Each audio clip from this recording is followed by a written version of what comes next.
all trades. Yes. So Miss get so nilimvako kama any lawyer. A lawyer. Bishop Margaret Wanjiru of Jesus is Alive Ministry invites you every Tuesday at 10 p.m. for spiritual uplifting messages in The Glory is Here. Join Bishop Margaret Wanjiru as she ministers the Word of God. You cannot afford to miss it. There's nothing better than love. You are my lady. Hold me in your arms tonight. Yes, I promise you. Yes, I promise you.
Good afternoon and welcome to Channel 1 Lunchtime News. My name is Victor Moyakane. We have quite a lot in store for you, and right away we begin with a story on Kenyan and Chinese bilateral relations. And of course, a lot of other stories, including politics, stories about early marriages and FGM as well. We'll bring you all that and so much more in the course of this bulletin. But in the meantime, pressure continues to mount on the government to name and shame cartels behind the importation of contaminated sugar. A section of political leaders want an expeditious probe into the scandal to help avert a looming health crisis. The leaders spoke amid fears that millions of Kenyans may have consumed contaminated sugar illegally imported into the country. Senate Deputy Speaker Kithure Kindiki now wants those implicated in the latest sugar scandal to take personal responsibility. Huyo mtu anastahili jela, na akienda jela afungwe ile kifungo ya ile mrefu ile ya kukaa mpaka akufie huko. Kindiki said there will be no let up in the war against graft, calling on Kenyans to support the president in the fight. So we are asking the president not to lift his foot from the pedal, from the gas pedal of the fight against corruption. Mahali amekanyangia, rais akanyangie wapi? Rais akamnyangie hapo. Kindiki's sentiments were echoed by a section of his counterparts in the National Assembly who are calling on the government to expedite the probe into how cartels succeeded in importing contaminated sugar into the country.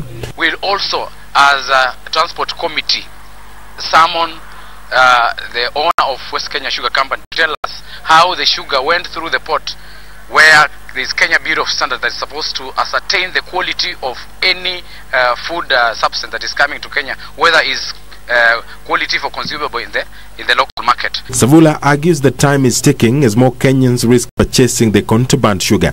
We are demanding that the operating license of West Kenya Sugar Company be suspended until proper investigation are carried out to establish why the owner imported illegal sugar. Kirinyaga woman representative Purity Ngirishi is challenging the government to expose those behind the scam, irrespective of their positions. I would rather have somebody named than have speculation. I would rather have the goods caught, and also we have to go back to Mombasa and know how did these goods get into Kenya, because they did not come as vapor. The government has in the last few days intensified the crackdown on the illegal sugar trade, confiscating hundreds of bags in Nairobi, Kitui and Webuye. For Channel 1 News, I am Edward Kabasa. Now, TRT Member of Parliament William Kamket is calling on Kanu supporters from across the country to join the ongoing activities of rebuilding the party ahead of the 2022 general elections. Speaking during a fundraising at AIC Moi Girls in Maralal Town, Samburu Central Sub-County, Kamket said that the absence of a presidential candidate sponsored by the party in the last 3 general elections is an indicator that time is now ripe to revive the presidential bid ahead of the next general elections. Since 2002 general elections, when Uhuru Kenyatta lost to Mwai Kibaki, the Independence Party Kanu has not fielded a presidential candidate in subsequent general elections. Since that time, the party has shifted alliances from being part of the opposition to joining the government. Kanu party organs, according to TRT MP William Kamket, have also been rebuilding the party in preparation of 2022 general elections, when they hope to have a presidential candidate. Speaking in Mararal, Samburu County, Kamket called on Kanu supporters across the country to join the reconstruction program of the party. Huyo ndugu yetu amesema niwaambie kwamba hata kama hajakuja hapa leo, kuna wakati atakuja. Na mipango na mikakati tunaweka tayari. Tutaendelea kufanya maendeleo, ndio. Tutaendelea kusaidia Mheshimiwa Kenyatta, ndio. Nitafanya kazi constituency yangu, ndio. Mheshimiwa Naisula atafanya yake pande hii hapo. Lakini tukienda mbele, tutakuwa na candidate ya Kanu katika ticket ya 2022. Na huyo candidate anawaomba tutembee safari pamoja, nyinyi watu wetu wa Samburu. At the same time, Kamket and other Kanu MPs, including Samburu West MP Laisula Lesuda, supported President Uhuru Kenyatta's directive to have all public officers undergo a public lifestyle audit. Lesuda urged communities to detach themselves from leaders implicated in corruption. Na mimi namuunga mkono, ile tu kitu tunashindwa, nani atavet wenye watavet. Tunaomba kweli, sijui maneno tutafanya aje. Na tunasema yule mtu yoyote atapatikana na mali ya umma, serikali ichukue pesa zao, ichukue hizo mali ambayo ni zao, na waraia msikuja kusema tena mtu wetu. Similar sentiments were made in Kathiani, Machakos County, where area MP Robert Mboi described the directive as relevant in the war on graft. President is doing the right thing, is giving direction, but there's too many people around him, that are corrupt. Even if it is people in the presidency, let him deal with them, because enough is enough. Kenyans are tired. It is painful when you look at the amount of money we are actually going to be taxed. Kevin Washira, Channel 1 News.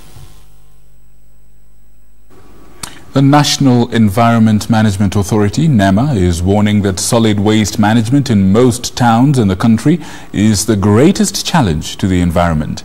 NEMA has raised a red flag over the alarming rate of neglected solid waste in major towns that exposes human beings to airborne diseases and, in addition, of course, to polluting the environment. Solid waste management in the country continues to be an eyesore, with county governments under pressure to come up with practicable solutions on how to deal with the menace. Nairobi and Mombasa, the most affected, with garbage almost at every corner of the 2 major towns. The National Environment Management Authority, NEMA, has now declared solid waste management the biggest threat to the protection of environment. The authorities complained to Chairperson John Chumo, concerned that even checked, poor management of solid waste will not only lead to health hazards, but will become completely unmanageable in 15 years. Serious environmental problems, and we are going to have a lot of what I would call slums. And when we have slums, it means therefore we are going to cause disasters.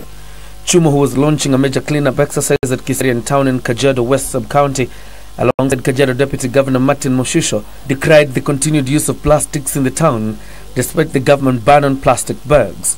Once we don't plan our towns, then it means therefore that the roads are going to be blocked, and the public utilities like the landfills, like where we are supposed to put our waste, will not be there. wewe ambaye unatumia hizo plastic bags kirejareja, jua wewe ni adui number 1 wa mazingira yetu. Na niombe tu kwamba serikali haiwezi kushughulikia mambo ya mazingira peke yake. NEMA now wants county governments to adopt spatial plans designating places for garbage collection and dumping. John Jacob Curia, The Lunchtime News.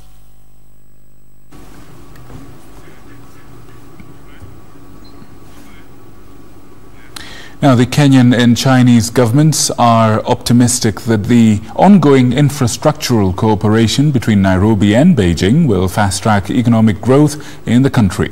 Speaking during a tour of the standard gauge railway with the visiting Chinese People's Political Consultative Conference Chairman Wang Yang on Sunday morning, Transport Cabinet Secretary James Macharia said that the technological transfer from the Asian economic powerhouse is already revolutionizing development in the country, even as he maintained that the SGR has been a game changer in the transport industry. In January this year, and as of now, we have 6 trains going either way. So in total 12 trains on the track. That is unprecedented. If you look at what has happened in the other countries surrounding us, they are operating like one train. And so this is a major statement we are making, that this project is viable. We are adding a train every month. And so by December, the plan is to have 12 trains. That is unprecedented, and that's why I think even the chairperson of China Exim Bank came as well, because as we are making more requests, they can see that indeed as of now the project is viable, commercially viable. We are very delighted because he spared a lot of time for us, for the SGR, to come and see how it is actually functioning. For most visitors, they just read about the SGR in the books, in the newspapers. But he decided to come and see the station, Nairobi terminus, and even ride on the train itself. We just come from Ad River to see how it's functioning and to see that the operation is very safe. It is of the highest standard possible. We have Kenyans being trained, not just to drive the train, but in terms of mechanics. And so that transfer of the familiarize himself, get the confidence that the collaboration between Kenya and China is working very well. And for us, we are very happy.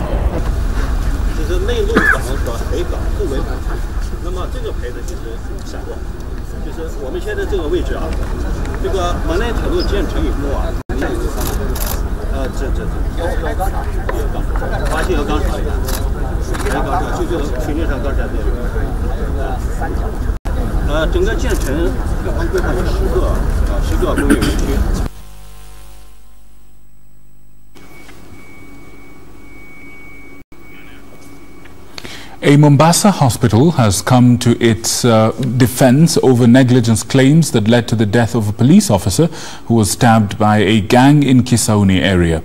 Jocham Hospital's administrator, Benjamin Wafula, says his staff conducted normal procedures on the victim without asking him for identity documents as alleged by some quarters. Jocham Hospital in Mombasa is on the spot over alleged negligence that led to the death of a police officer who had sought medical attention at the facility after being stabbed by a gang while on duty in Mombasa's Kisauni area. According to the hospital's administrator, Benjamin Wafula, his staff conducted due diligence in trying to help the patient as opposed to claim that he was kept bleeding for not availing his documents. The doctor on duty and the emergency team examined the patient and discovered 4 stab wounds. 2 of the stab wounds were on his chest, 1 on the back and another one on the upper part of the limbs. The team immediately applied first aid by arresting bleeding, and further observations were done, vital signs taken. Police in Kisauni had claimed that doctors at the Jocham Hospital kept querying the patient for almost an hour for identification documents leading to his demise.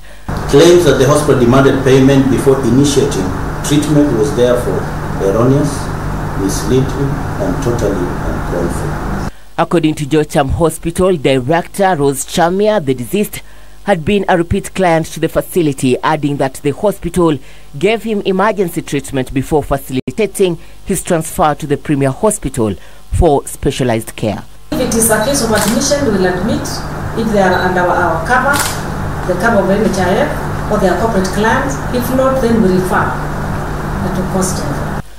Irene Mchuma Odim, The Lunchtime News.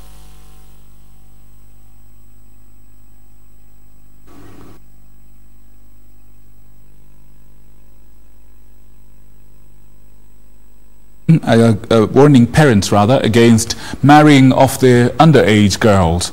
The leaders claim that the practice is denying the young girls an opportunity to further their dreams, turning them into mothers at a very tender age.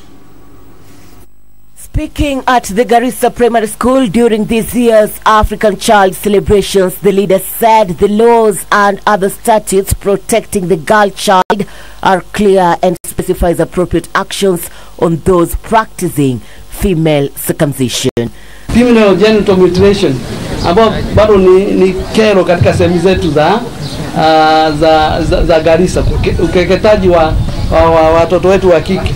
Kwa hivyo lazima tujaribu kupigana na mambo kama hayo ili tusiweze kuwaumiza watoto wetu wa kike.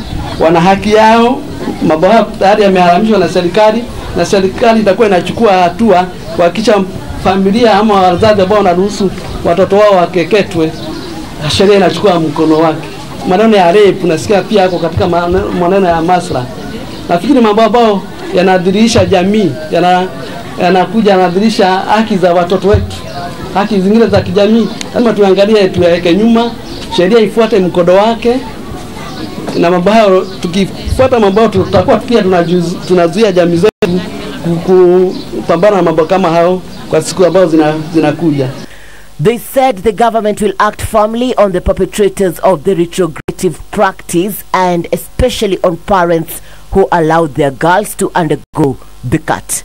A nominated MCA in the county, Fatuma Abdi, said the assembly has already passed a motion to create a gender-based violence desk at the assembly where women and young girls can report rape, defilement and other forms of violations against women.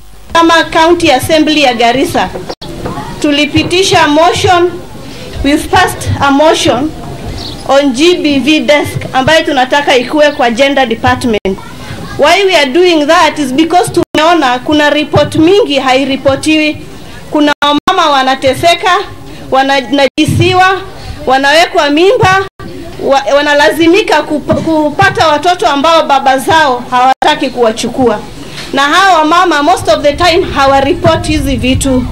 Why? Mbona kwa nini hawaripoti? Kwa sababu hata wakiripoti baadaye wanapata wazee wanakaa wanasema iko maslaha, na wakisema iko maslaha yule anafaidika ni huyo mzee anajiita mzee, si yule mama ambaye ameafektiwa. Garissa County Children Coordinator Mohammed Hussein claimed cases of parental neglect, child labor, incest and defilement are on the rise and posing a great danger to the well-being of children in the area. Kuna wazazi wameshindwa ama wamekataa kusimamia mambo ya watoto yao, ndio tunaita child neglect. Tulipofanya research yetu, most of those cases are on child neglect. It means maintenance welfare. So that is a challenge children in this county are facing, just like any other.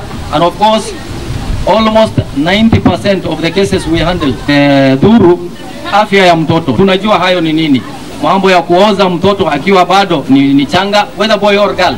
Child marriage. Children are married right, left, center in our county, and especially in the rural areas. And the problem we have is those cases go unreported. Called the notorious female genital mutilation ama ukeketaji kwa Kiswahili, tohara kwa wasichana. Hiyo pia tunajua shida ni nini. Msichana akipashwa tohara, tunajua shida huyo mtoto atapata ni nini katika uzazi wa ujao. Meanwhile, residents of Samburu County have been warned against subjecting their children to female genital mutilation and early marriages. Samburu County Children Coordinator Jen Kabiro said rights of many children from the county are violated as compared to children in other parts of the country through FGM and early marriages. Katika jumuiya ya United Nation, one of the pillars ya mtoto ni child participation.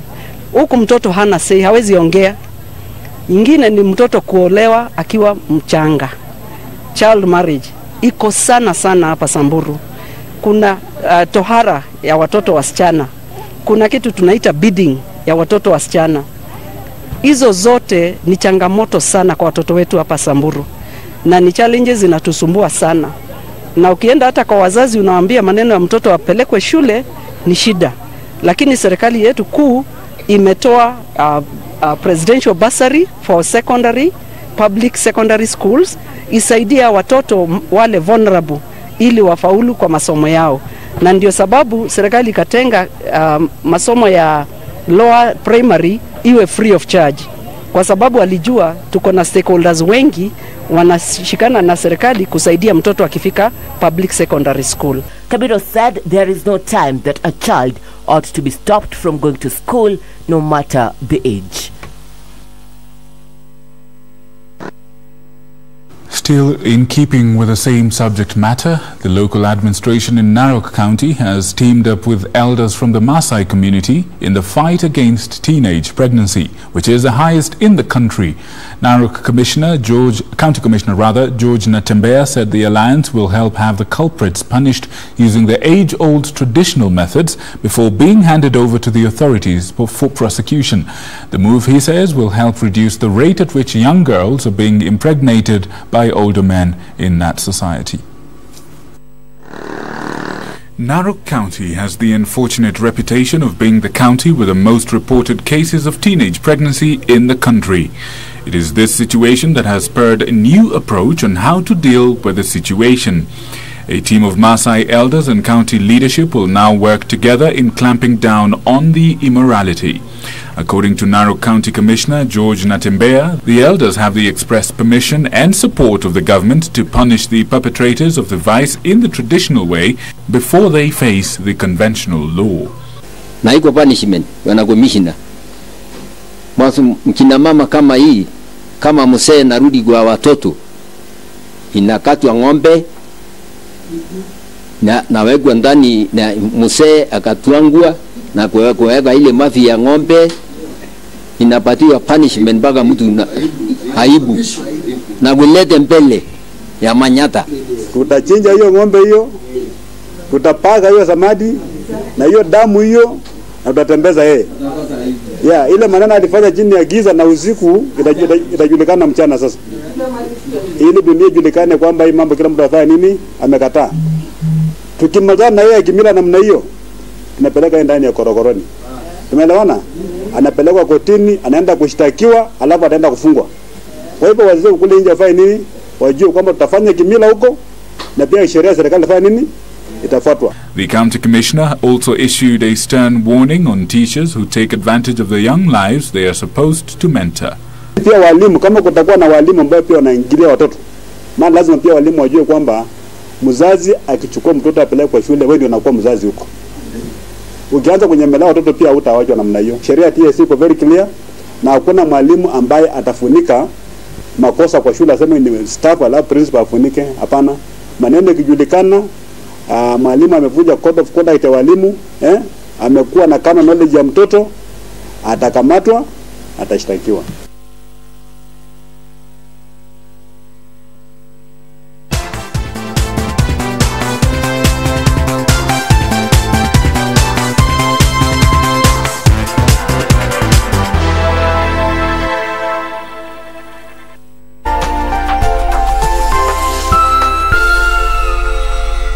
This week on KBC Channel 1. That is more of a reason why we should not have the UPI. We should concentrate on lowering the taxes so that we can increase the investments. Enough! I'm going to get out of here. And I swear I'll shoot whoever tries to stop me. Don't be so stupid, girl. You pointed that once and you didn't do anything. You aren't capable of pulling the trigger. Because deep inside, you still want me, Elena. You still... Nakumbuka sele dada alisema he's a jack of all trades. Yes. So mi sikumget, so nilimvako kama any lawyer. A lawyer! The shortest distance between 2 points is a straight line.